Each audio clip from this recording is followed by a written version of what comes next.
itu jam 7 kurang ya. Intinya kalau orang awam itu hanya berpikir bagaimana cara menghabiskan waktu. Kalau orang-orang besar berpikir bagaimana cara menggunakannya. Semangat pagi! Salam tinggi! Assalamualaikum warahmatullahi wabarakatuh. Saya sapa dulu Pak Stefanus. Pagi, Pak. Wais, keren ya. Selalu beliau itu yang tercepat datang ke sini.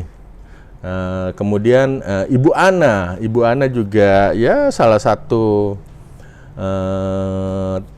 runner up lah untuk datang ke tempat ini. Jadi hari ini kita akan membahas mengenai 7 kesalahan paling umum ya yang menyebabkan gagalnya strategi marketing di sosial media. Nah, sosial media itu sangat powerful ya, sekali lagi ya. Kalau kita lihat brand-brand besar yang punya akun di sosial media, ya, itu mereka perhatikan, dia itu banyak like, ya. Selain itu banyak juga orang yang mengaku berhasil memanfaatkan sosial media seperti Facebook, YouTube, Instagram, dan teman-temannya ya. Nah, akhirnya apa? Akhirnya dari situ kita tertarik, tapi persis kita coba, ya, itu hasilnya tidak sesuai dengan apa yang kita harapkan, seperti itu, ya, mengecewakan lah. Jadi sebuah, sudah buat akun, ya. Profil sudah lengkap, sudah punya banyak konten yang menarik, tapi interaksinya masih juga di angka ratusan atau followernya juga nggak sampai 100 dan sebagainya. Atau sudah punya follower, tapi yang jadi kendala itu kok pembeli itu tidak bertambah gitu, jadi stuck, bahkan menurun. Supaya tidak kecewa dengan strategi sosial media, terutama yang akun kita, mari kita sama-sama lihat atau sharing kesalahan-kesalahan apa saja yang sering dilakukan di sosial media, seperti itu. Pertama ya, jadi kita buat konten itu berharap penjualan langsung dari sosial media. Begitu buat konten ada penjualan, ya. Nah, terakhir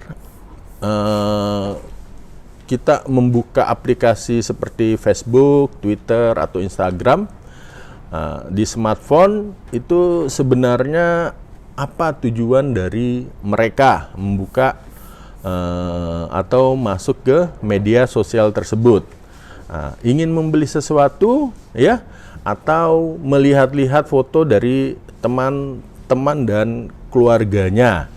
Nah, biasanya sih rata-rata yang kedua, karena berdasarkan artikel yang pernah saya baca itu 94% menggunakan sosial media untuk tujuan ya melihat keluarga dan teman-teman, entah itu melihat foto, chatting sama mereka, atau membaca status mereka. Bahkan 62% merasa sosial media tidak mempengaruhi dalam keputusan mereka untuk membeli. Nah, ini perlu diperhatikan. Nah, seperti itu faktanya. Jadi kalau Anda aktif di sosial media, ya, sebagai brand, jangan terlalu berharap akun-akun Anda yang diupdate 10 kali sehari bisa langsung meningkatkan penjualan, ya. Tapi tunggu dulu. Kalau memang seperti itu, lalu kenapa ada banyak akun brand di sosial media yang berhasil mendapatkan banyak interaksi sehingga penjualannya semakin hari semakin meningkat, ya. Ini alasannya. Artinya apa? Artinya kita harus mencari solusi kesalahannya itu apa, ya.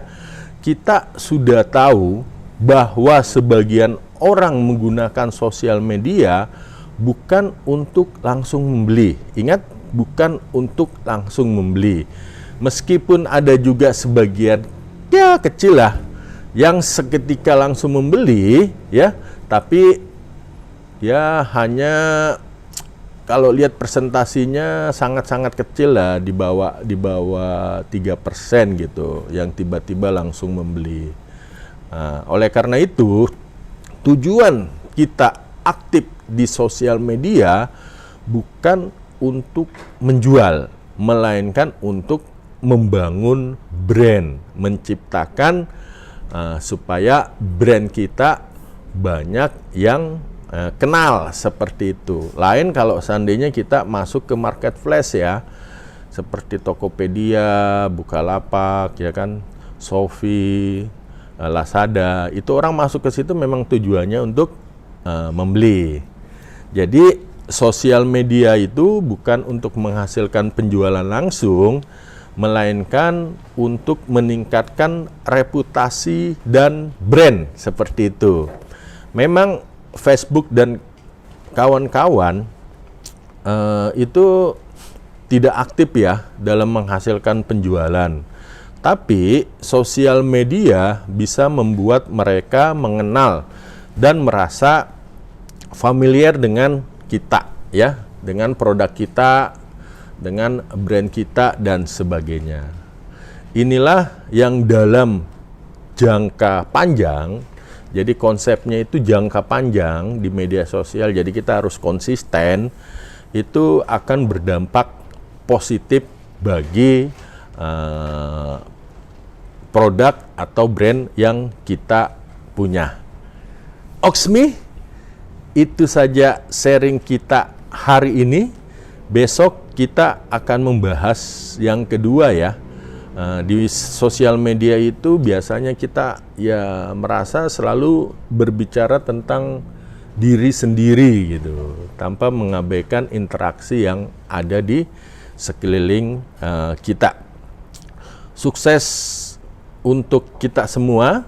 Saya Koko Sodik. Salam tinggi. Assalamualaikum warahmatullahi wabarakatuh.